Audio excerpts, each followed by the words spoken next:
Ce programme vous est offert par Illico Cash. «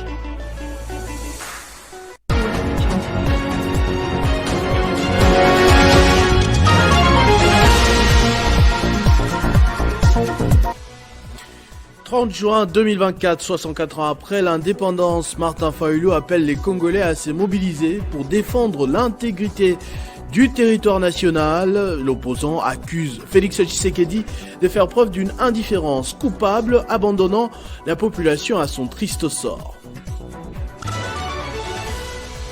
En Mauritanie, les premiers résultats donnent en tête le président sortant Cheikh Al-Ghazanoui. Son principal opposant, l'anti-esclavagiste Biram Da Abeid, a prévenu qu'il ne reconnaîtrait pas les résultats, accusant le pouvoir en place d'instrumentaliser la Commission électorale nationale indépendante.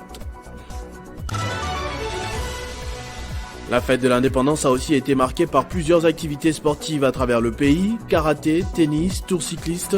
Nous ferons le point dans ce journal avec Christian Bokaya qui nous donnera aussi des nouvelles de l'Euro et de la Copa América. Mesdames et messieurs, bonjour. Comme chaque année depuis son arrivée au pouvoir et plus particulièrement ces 3 dernières années, Félix Tshisekedi a tenu un discours du 30 juin essentiellement marqué par la crise sécuritaire que traverse le pays. Quelques heures avant la célébration du 64e anniversaire de l'accession de la RDC à la souveraineté nationale et internationale, les rebelles du M23 ont de nouveau gagné du terrain, créant psychose et déplacement de la population. Le président de la République a insisté sur les défis sécuritaires auquel le pays est injustement confronté, un problème, je cite, complexe et qui exige une réponse collective, courageuse et déterminée.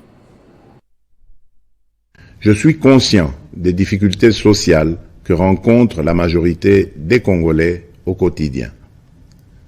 En ma qualité de garant de la nation, je peux vous rassurer que cette situation me tient à cœur et que rien n'arrêtera ma détermination à y apporter des solutions idoines et urgentes. Aussi, ai-je instruit le gouvernement à prendre des mesures nécessaires pour alléger le coût du panier de la ménagère et améliorer le pouvoir d'achat de la population. Mes très chers compatriotes, la véritable indépendance et la liberté découlent inévitablement du développement, fruit d'un dévouement et d'une prise de conscience profonde de nos responsabilités. Ainsi, en célébrant notre fête nationale, nous sommes tous interpellés à embrasser pleinement la maturité de notre nation et à assumer pleinement les devoirs qui en découlent. En tant que citoyennes et citoyens congolais, où que nous soyons, il est impératif de nous engager résolument pour promouvoir les valeurs de solidarité, de justice et de travail. Mais ce n'est pas sur l'opposition que Félix Tshisekedi peut compter pour apporter sa réponse collective, surtout pas Martin Fayulu. Ce dimanche encore, en marge du président de la République, l'opposant a tenu également son discours sur l'état de la nation. Le 3e à la dernière présidentielle, sans élus à l'Assemblée nationale, appelle à une cohésion nationale autour des pères spirituels pour barrer la route à l'ennemi tout en dénonçant la gouvernance actuelle. Le pays a besoin de la cohésion nationale. Nous devons nous réunir avec toutes les parties prenantes sous l'égide de nos pères spirituels afin de trouver des solutions adéquates pour défendre notre pays contre les agressions extérieures et également garantir des élections transparentes, impartiales et apaisées qui permettront au pays d'avoir des dirigeants légitimes. Il ne s'agit pas de partager le pouvoir, mais de sauver le pays de la balkanisation, de mettre fin aux crises politiques récurrentes et d'assurer le bien-être de notre peuple qui souffre. Au regard des défis géopolitiques et géostratégiques actuels du monde, nous devons donner au Congo-Kinshasa la place qui lui revient dans le concert des nations. C'est notre responsabilité collective. Très chers compatriotes, nous savons tous que notre pays fait l'objet d'un complot de la part de certains membres de la communauté internationale. Cela ne nous surprend pas, car depuis 1960, Le projet de balkanisation n'a jamais quitté certains esprits opposés à notre souveraineté nationale et internationale. Cependant, ce qui me ronge profondément, c'est de savoir que parmi nous, il y a des pions, certains conscients, d'autres non conscients, tapis dans nos institutions, œuvrant contre les intérêts du pays. Ceci est extrêmement grave. 64e anniversaire de l'indépendance de la RDC, les personnes vivant avec handicap ont été à l'honneur avec la ministre des Affaires sociales, Nathalie Aziza Mounana, en partenariat avec l'Esbel Toulis Group et le réseau Babel International. Ils ont partagé un repas communautaire avec les handicapés à qui ils ont remis ensuite un lot important, des tricycles pour faciliter leur mobilité. Faciliter la mobilité des personnes vivant avec handicap et assurer tant soit peu leur autonomisation, c'est l'objectif de cette visite caritative.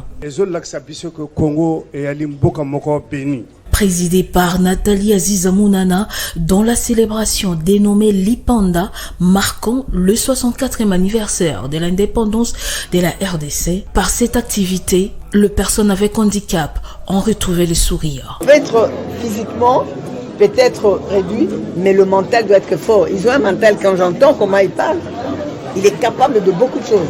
C'est comme ça que je suis de celle qui croit à cette catégorie de vulnérables, en disant ils sont des hommes comme nous, ils sont capables de beaucoup de choses. Maintenant, on doit les aider, on doit les accompagner pour qu'ils puissent donner le meilleur d'eux-mêmes. La ministre des Affaires sociales a travaillé en partenariat avec l'Asbel Toulis Group de Madame Fatoumata Niaï Batouli et les réseaux Babel International. Nous remercions les autorités pour le cadre, pour le contexte qu'ils créent et nous croyons que demain, nous allons faire mieux. Et aujourd'hui, ils sont boostés plus que jamais pour savoir qu'ils sont effectivement des moteurs de développement. Ce sont des personnes peut-être avec handicap, mais ce ne sont pas des handicapés.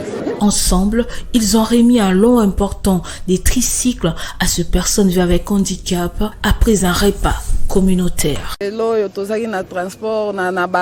Nous étions dans des arrêts de bus en train de trimballer ça et là. Les gens fouillaient les personnes vivant avec handicap. Merci aux autorités d'avoir pensé à nous. Que Dieu bénisse nos mamans qui ont pensé à nous. La ministre des Affaires sociales, Aziza Mounana, promet une évaluation de l'utilisation de ces engins à la prochaine célébration de l'indépendance de la RDC.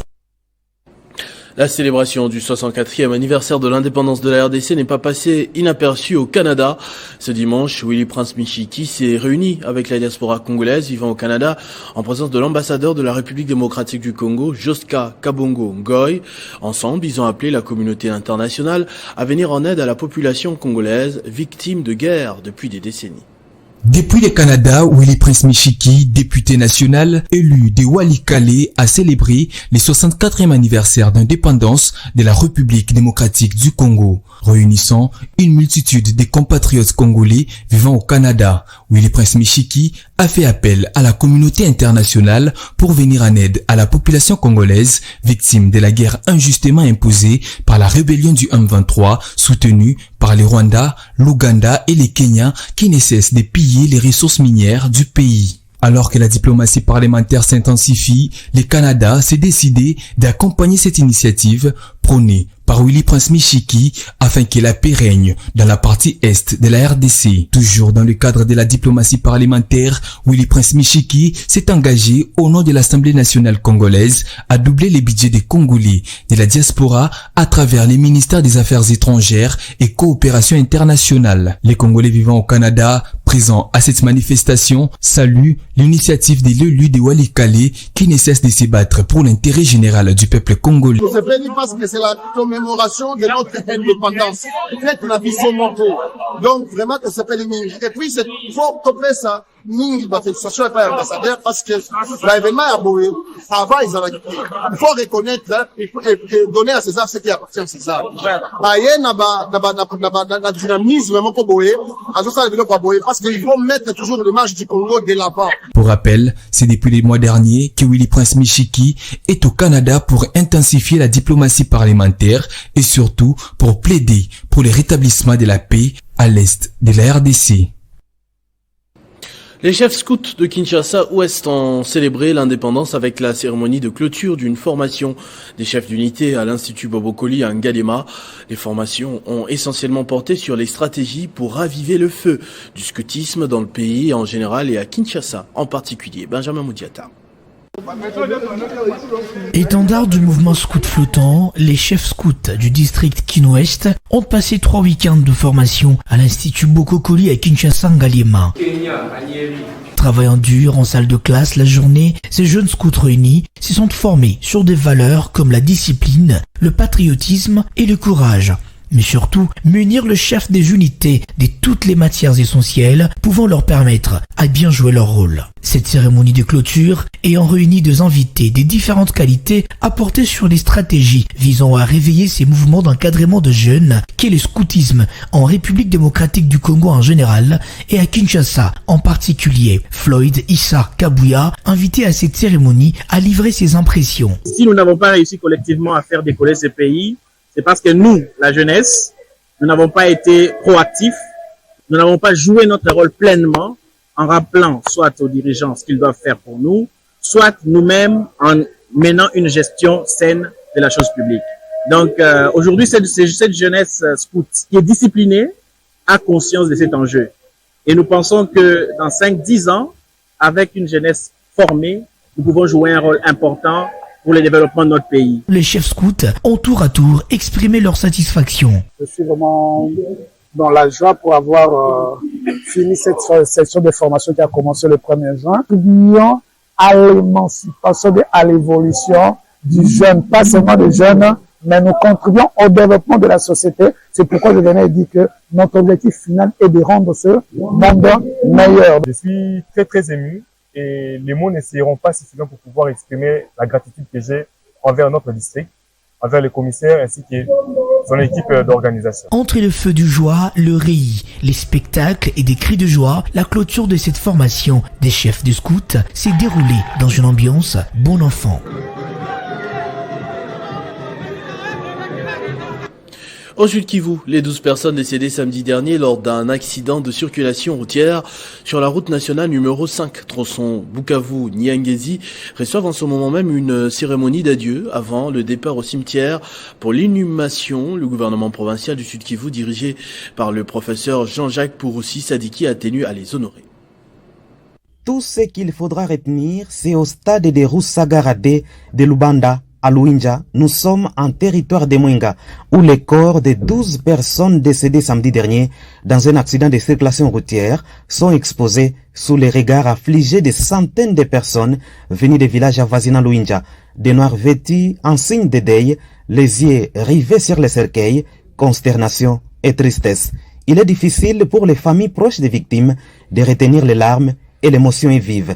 Une messe est dite en ce moment même en présence des autorités locales, des députés provinciaux élus de Mwenga.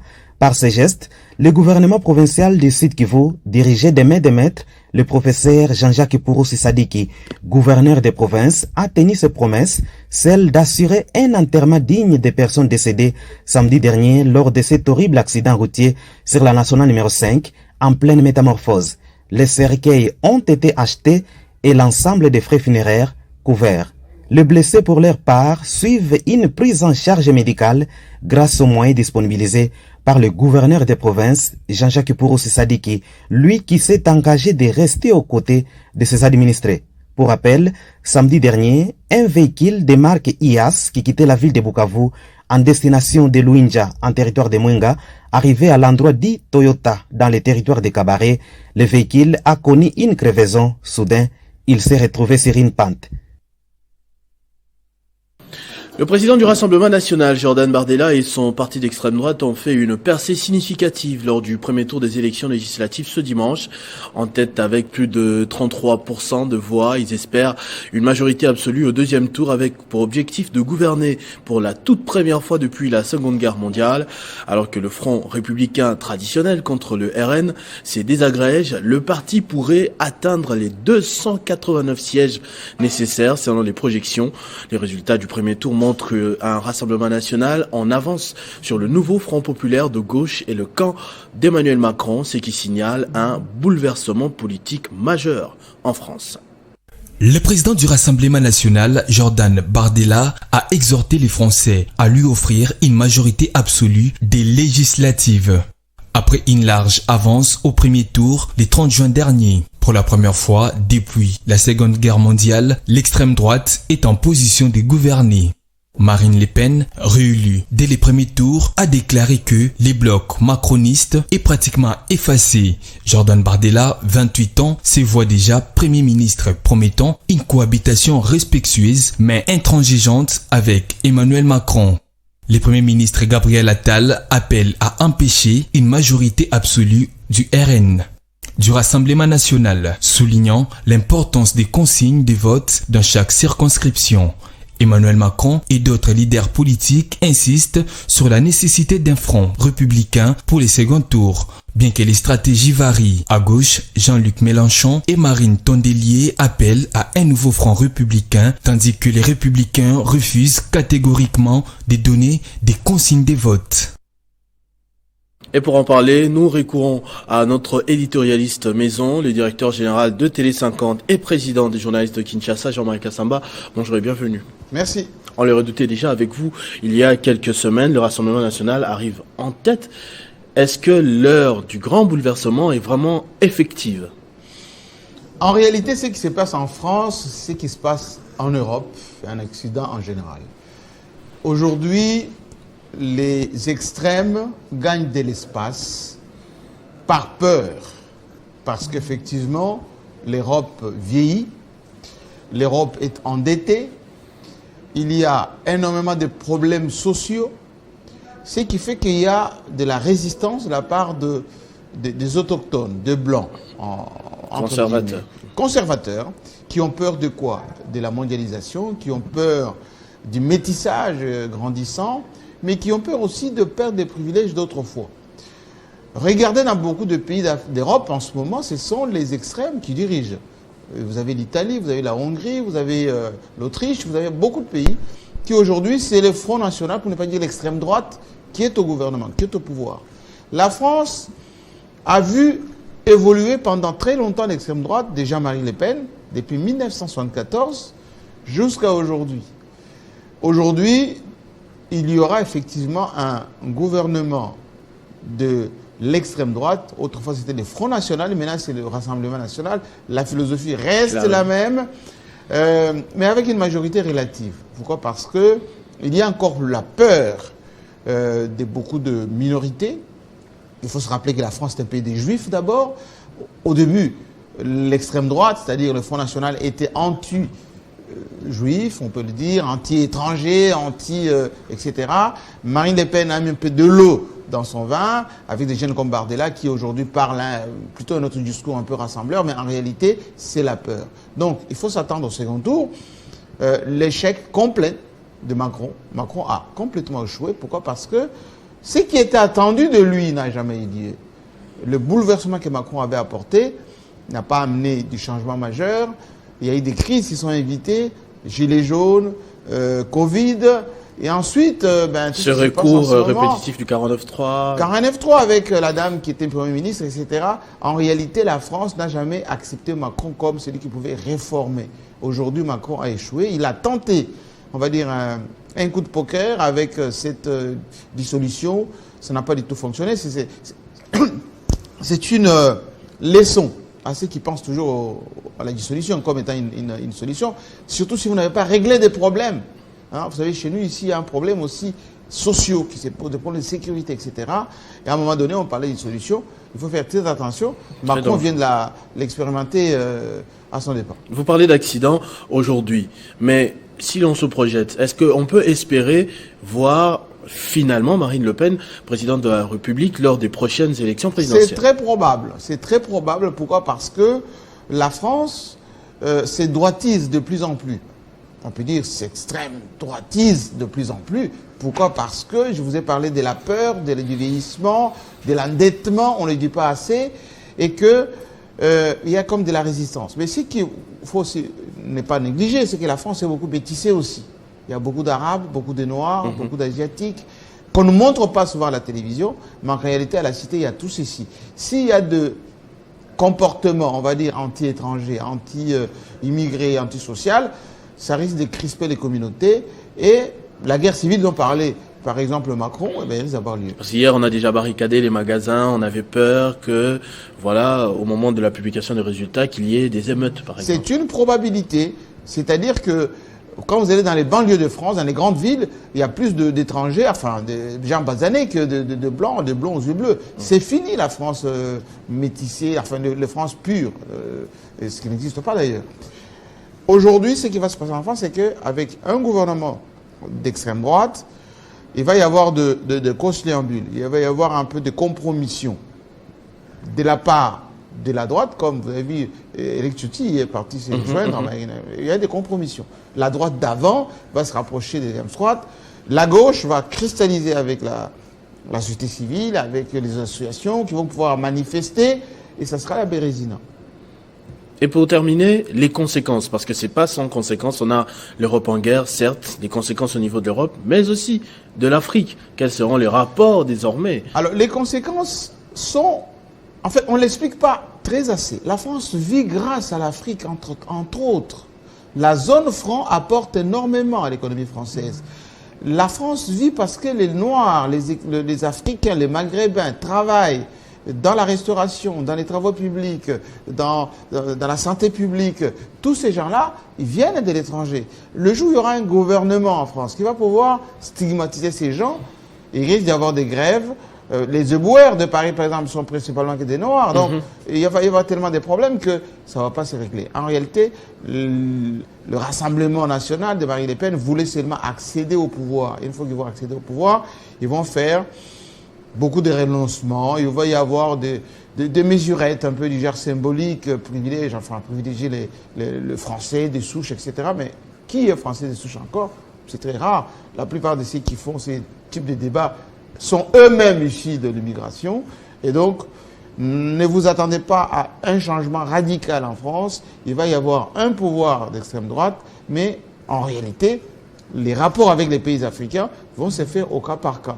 Là où il y a les intérêts français, on va arrondir les angles.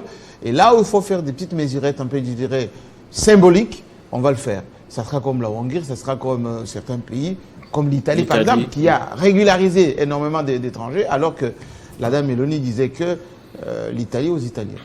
Merci beaucoup Jean-Marie Kassamba pour ces analyses. Merci à vous. Présidentielle en Mauritanie, le chef de l'État sortant, Mohamed Ghazouani, est en tête avec près de 60% des voix. Son principal opposant, Biram Da Abeid, dénonce un hold-up électoral et appelle à des manifestations. Les résultats provisoires officiels seront affichés ce lundi soir par la Commission électorale nationale indépendante. Il s'agit là de résultats officiels mais provisoires qui sont publiés sur les sites internet de la Commission électorale nationale indépendante et compilés bureau des votes par bureau des votes. Selon cette organisation, un peu plus de 1,9 million d'électeurs se sont rendus aux urnes samedi pour choisir leur président. Mohamed Ould Ghazouani, au pouvoir depuis 2019, est réélu avec 56,12%. En deuxième position, l'opposant et militant des droits de l'homme, Biram Da Abeid, avec un peu plus de 22,10% des voix. Pour lui, ces résultats sont faux et manipulés par une commission électorale instrumentalisée par le pouvoir.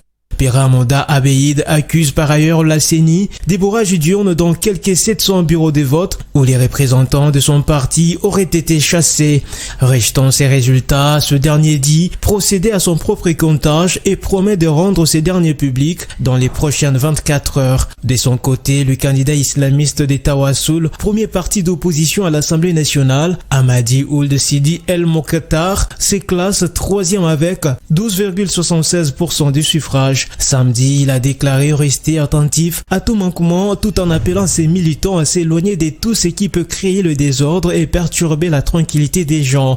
La Commission électorale nationale indépendante a jusqu'à ce lundi soir pour prononcer les résultats provisoires officiels, signalant qu'aucun incident majeur n'a été signalé dans le pays au cours du scrutin présidentiel selon les observateurs. Cette élection s'est déroulée dans un climat régional particulièrement tendu, les voisins de la Mauritanie étant secoués par des coups d'état militaires et des violences djihadistes. La population du quartier Chikapa 2, dans la commune de Mongafula, a assisté hier au lancement de la boulangerie moderne grâce aux efforts conjugués depuis plusieurs mois par Finette Ooto. C'est pour mettre fin aux longues distances que parcouraient les habitants de ce coin de Kinshasa pour se procurer du bon pain que Finette Ooto a installé cette boulangerie et a saisi l'opportunité pour prêcher les valeurs de son parti politique, le mouvement social.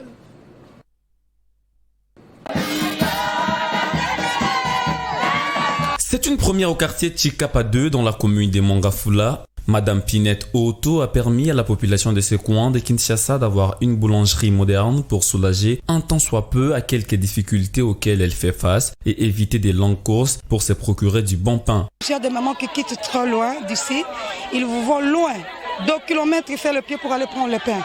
Et mais si on jugeait bon, on les mettait quelque chose à côté, ils vont plus aller trop loin, ça va le servir et on va donner aussi du boulot à ces jeunes qui sont à côté là-bas, qui n'ont rien à faire, qui se transforment aujourd'hui à des koulouna. S'ils trouvent un boulot, il peut faire quelque chose où on peut le payer faire du mois.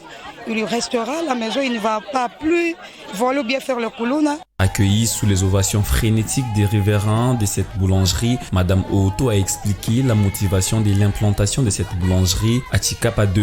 Il y a des doléances qui m'ont fait même pleurer, vous avez vu. Ça m'a fait trop mal au cœur, parce que les mamans se disent que la vie est trop chère. Donc les sociales des Congolais est tellement cher qu'ils n'arrivent plus à faire leur ménage. Il n'y a pas de boulot. Le dollar a un taux, il y a les fractions qui ne peuvent plus supporter. Et il vous faut même 5 jours sans pour autant manger. Les autorités doivent savoir qu'il y a des cas où les gens vous souffrent sérieusement, ou même il n'y a pas la guerre, mais ils meurent tous les jours par la famine. Faisant d'une pierre deux coups, celle qu'on appelle affectueusement le sauveur des opprimés a prêché les valeurs de son parti politique, le mouvement social du défunt président Pierre Lumbi, actuellement dirigé par Jean-Claude Kibala. Son discours a eu des effets immédiats avec l'adhésion massive de la population de ces quartiers au mouvement social. Les portes de l'Open Pool Malebo se sont refermées hier avec la bonne moisson de la République démocratique du Congo. Lors du 64e anniversaire de l'indépendance de la RDC, plusieurs activités sportives ont été organisées à Kinshasa et en province. Le point avec l'habitué Christian Boukaya qui va me rejoindre de l'autre côté du plateau. J'espère qu'il est là, Christian. Heureusement, bonjour et bienvenue. Les voici Christopher, bonjour à vous et bon début du mois de juillet à vous et à tous les téléspectateurs sur Télé 50. Merci, pareillement Christian. On va commencer en karaté. On commence fort avec l'Open Pool Malebo, la RDC qui a gagné la part du lion. Et effectivement, les Léopards de la RDC ont remporté la 3e édition de l'Open Pool Malebo, en terminant bien sûr en tête du tableau des médailles avec 8 médailles d'or, 8 en argent et 1 médaille en bronze. Christopher, le Congo-Brazzaville, vient en 2e position avec 1 médaille en or, 8 en argent et 5 en bronze. Et l'Angola complète le podium avec 1 médaille en or, 1 en argent et 0 bronze. Bien avant cette fête, on va dire de l'Open Pool Malebo, le championnat national ont vécu au gymnase de la police nationale congolaise avec notamment la Ligue du karaté de Kinshasa qui a gagné la part belle devant celle du Haut-Katanga. On va écouter les réactions des athlètes de Kinshasa dans l'édition vespérale de Nathalie Yoko. Très bien, Grand Prix de l'indépendance. Entre-temps, Loïc Chiana a été vainqueur. Il a fini en pole position sur une distance de 120 km lors de la course du 30 juin organisée par l'entente des cyclismes de Lubumbashi. Loïc Chiana est l'un des meilleurs cyclistes que le pays regorge en ce moment, il faut l'affirmer. Il a dos déliné de la tête lors de derniers Jeux africains organisés bien sûr à Accra et ces derniers ne cessent de se perfectionner. La preuve, Loïc a remporté les grands prix de l'indépendance et gagne ainsi une voiture Mini Cooper chez les dames. C'est bien sûr Amissi Yanda qui a fini en tête et cette dernière a gagné une moto. C'est une occasion de booster d'autres disciplines puisque de temps en temps on parle football, mais cette fois-ci c'est un peu les cyclismes qui essayent de prendre les devants lors de la fête de l'indépendance. Ça me rappelle l'ancien Premier ministre Augustin Matata Ponyo qui en avait fait une cérémonie ici autrefois à Kinshasa. Lors du tour cycliste. Oui voilà. Toujours dans le cadre de l'indépendance, puisqu'on parle d'indépendance, la fondation Ouidal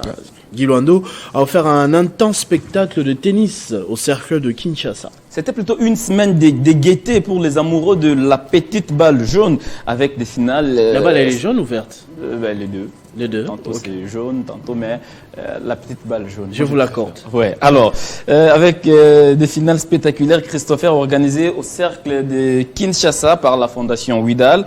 Cet événement a réuni plus de 70 athlètes venus des différents horizons, des USA, du Congo-Brazzaville et de plusieurs provinces de la RDC. Chez les messieurs, Isaac Bokungu s'est débarrassé des Bonon Petit en remportant le premier set 6-2 avant d'achever Bonon Petit au deuxième set 6-0. Chez les dames, c'est bien sûr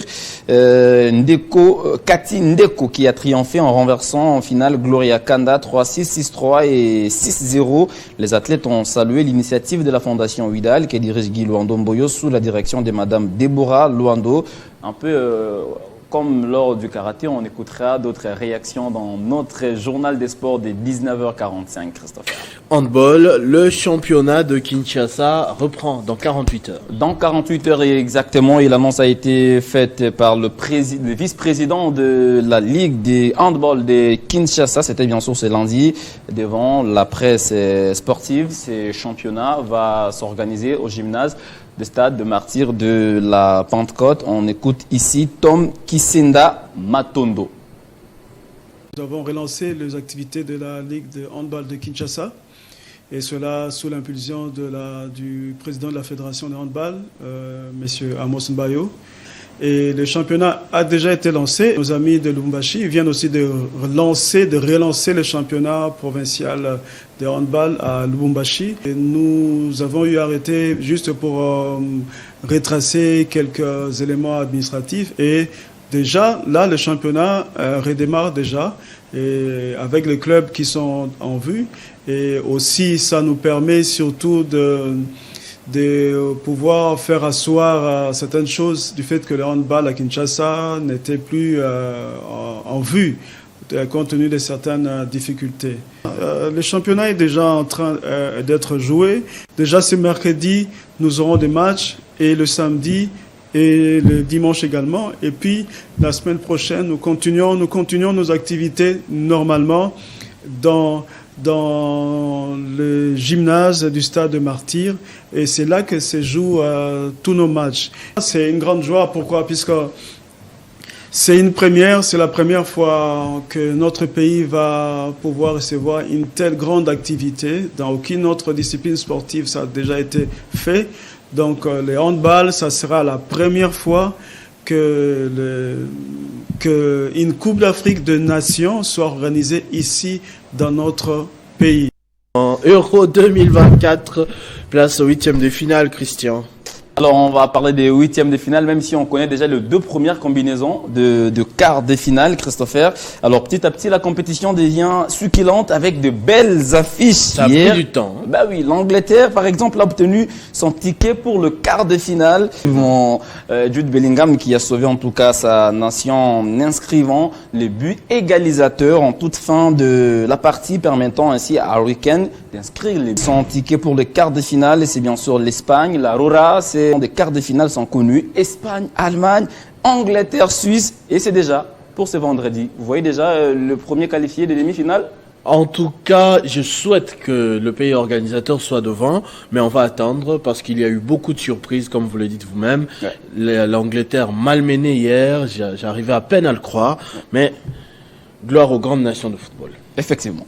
Il y a également du football en Amérique. Ouais. Pendant qu'à Kinshasa, on dort, la Copa América se joue, l'Argentine a été intraitable, pendant que le Brésil est en train de se réveiller. Effectivement, pendant qu'à Kinshasa, on dort, mais en Amérique, on joue au football. Et c'est précisément aux USA. Il faut avoir des nerfs solides pour attendre, bien sûr, cette Copa América jusqu'aux petites heures. Vers 1h, 2h. 1h, 2h, voilà. Alors, le Brésil, effectivement, qui avait fait un premier match serré, marqué pour le Brésil. Il était beaucoup critiqué, en tout cas, après le match nul, lors de la première journée.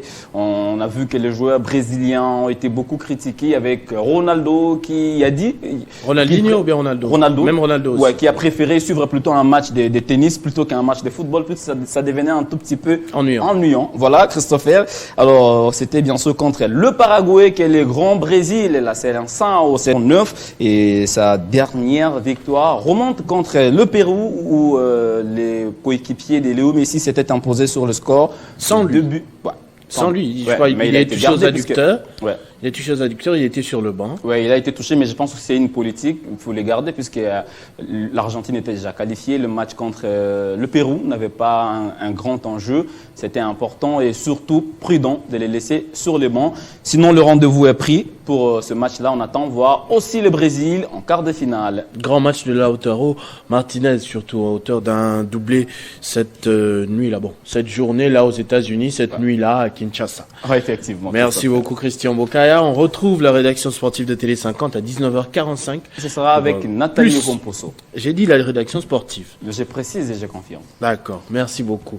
Ce journal est terminé. Entre-temps, je vous rappelle les principaux titres.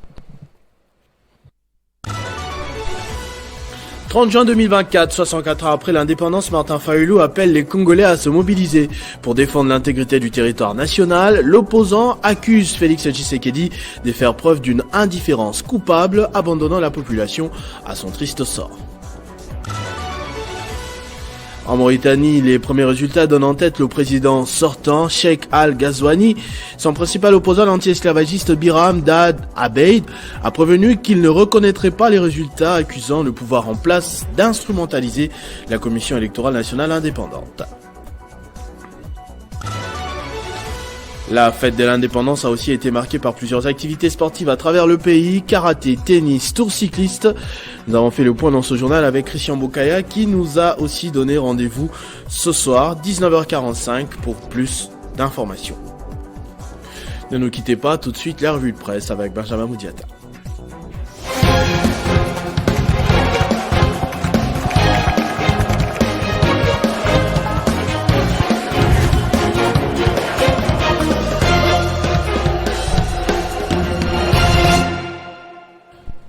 Benjamin va me rejoindre de l'autre côté du plateau pour la revue de presse. Bonjour et bienvenue. Merci à vous, Christopher Ochokoum. Pour ouvrir votre revue de presse, vous avez fait le choix d'un sujet pas abordé dans le corps du journal, notamment ce dossier fourrage et lampadaire. Nicolas Kazadi a été autorisé par la justice à aller recevoir des soins à l'étranger. Bien évidemment, Christopher Ochokoum, la toile vibre et les tabloïds parus ce lundi à Kinshasa, la capitale, ont repris le sujet à la une. Nicolas Kazadi, l'ancien ministre des Finances, qui était interdit récemment de sortie du territoire national, a réussi à avoir l'autorisation de voyager pour se faire soigner à l'étranger. Le sujet fait jaser, Christopher. Commençons avec le média en ligne Afrimag.net qui a titré RDC. Passible de poursuites judiciaires, Nicolas Kazadi autorisé d'aller se faire soigner à l'étranger. Renseignant que cette autorisation lui a été accordée par le procureur général près la Cour de cassation, ce média souligne que l'autorisation ne concerne que lui, pas les deux autres ministres dans l'affaire, celui du développement rural François Roubota et Gu Mikoulou, ancien ministre de développement rural, tous actuellement en détention, Christopher, sauf lui, Nicolas Kazadi. Autorisation de sortie de Nicolas Kazadi, la CAGE pointe du doigt l'Assemblée nationale et les parquets général près la Cour de cassation. C'est les titres à la une du média en ligne mediacongo.net, tel que vous pouvez le voir ici sur le grand écran. Eh bien, dans l'article, cette ONG de défense des droits de l'homme juge scandaleuse la décision et l'attitude même de l'Assemblée nationale et du parquet général près la Cour de cassation de lutter contre la corruption sous toutes ses formes. L'autre réaction, après toute la vague d'indignation des différents acteurs politiques face à cette décision, Christopher, il y a aussi Azado, dans un autre article du même média, donc mediacongo.net, où Jean-Claude Katende, président national de l'Association africaine de défense des droits de l'homme, pense que cette décision était prévisible, Christopher, d'autant plus que Nicolas Kazadi est du régime. Occupation de Kanyabayonga par le M23, la société civile de l'Ituri craint un afflux des déplacés vers cette province. Ouais, justement, Christopher, c'est le sujet qui inquiète les Congolais et qui fait mal au même moment. Commençons avec Radio Okapi.net qui aborde justement la crainte de la société civile de l'Ituri sur un possible afflux de déplacés vers leur province. Pour la société civile, il est fort possible qu'un déplacement massif de la population du Nord Kivu se fasse vers l'Ituri voisin pour s'ajouter à plus d'1 million d'autres déplacés que compte actuellement cette province. RDC 123. Après la perte de Kanyabayonga, des perspectives et mesures ont été proposées pour permettre au FRDC de remettre l'ordre et reprendre les localités. C'est les titres du média congolais Actualité.cd Christopher. Et dans ses colonnes d'intérieur, ce média indique que selon le compte-rendu de la réunion fait par le porte-parole du gouvernement Patrick Mouyaya, sans dire les détails, des mesures ont été proposées au chef de l'État par les autorités militaires pour reprendre le plus vite possible les différentes zones occupées par le 123. D'un média à un autre, Christopher, pour finir, une désolation totale. Ça, c'est les titres de Jeune Afrique. Dans l'est de la RDC, le 123 s'empare des Kanyabayonga.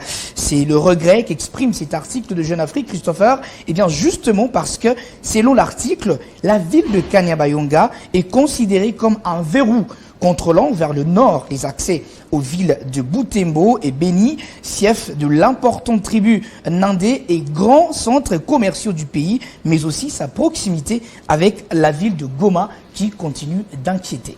Merci beaucoup Benjamin Moudiata pour ces informations. On se retrouve très prochainement avec le même plaisir. C'est moi qui vous remercie, Christopher. Merci également à vous, très chers téléspectateurs, d'avoir suivi ce journal. Vivez heureux, vivez 100 ans et restez fidèles au programme de Télé 50.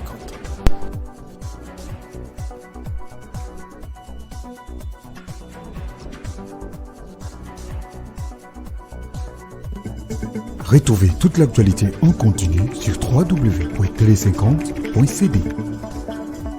Ce programme vous a été offert par Illico Cash.